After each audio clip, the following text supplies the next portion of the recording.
Israel has significantly improved its original military plan in the war with Hamas following discussions with the U.S., according to a senior Biden administration official. When asked whether Washington was discussing with Israel about the increasing number of civilian casualties, the senior official asserted that the U.S. is asking difficult questions and continually asking and ensuring that they have clear goals. They have significantly improved their original plan, the unnamed official said in a telephone briefing with reporters. This official also said that calling for a ceasefire after the violent attack by Hamas on October 7 would not be the correct policy for the United States to implement. A ceasefire depends on whether Israelis feel safe and can ensure such an incident cannot happen again, the person said. Still, a pause in fighting will allow safe passage of civilians and more aid into Gaza.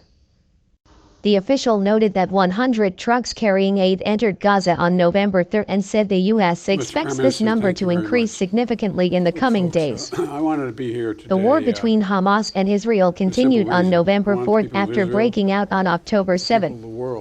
The Israel Defense Forces, IDF, said they carried out a targeted raid in the southern Gaza Strip last night. The IDF said the limited raid was carried out by engineers and tanks to root buildings and clear mines.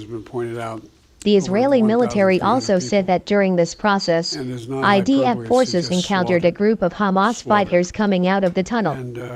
The IDF shelled the gunmen and destroyed the enemy. Israel has so far focused its ground offensive on northern Gaza, but has also conducted a limited number of raids on southern Gaza to pave the way for future periods of hostilities. On the same day, November 4, Arab media reported that Israel launched a missile attack on the Gaza Strip home of the head of the Hamas political office, Ismail Haniyeh, in the Al-Shati area of northern Gaza. It is unclear whether the airstrike caused casualties or not. IDF has not commented on this information. Mr. Haniyeh is living in exile in Qatar. Previously, Palestinian media reported that 14 members of Mr. Haniyeh's family were killed in an Israeli airstrike on another house in the Sheikh Radwan neighborhood, including this person's brother and nephew. Civilian casualties are increasing in the Hamas-Israel war, reaching more than 9,000 people, according to health authorities in the Gaza Strip controlled by Hamas. Israel last month ordered all civilians to leave the northern part of the Gaza Strip, including Gaza City, and head towards the enclave's south. Gaza's living conditions worsened after the fighting. Food is scarce, people have to drink salt water, and health services are on the brink of collapse. Two sources close to the leadership of Hamas told Reuters that the force was preparing for a prolonged war in the Gaza Strip and believed it could hold back Israel's advance long enough to force its opponents to agree.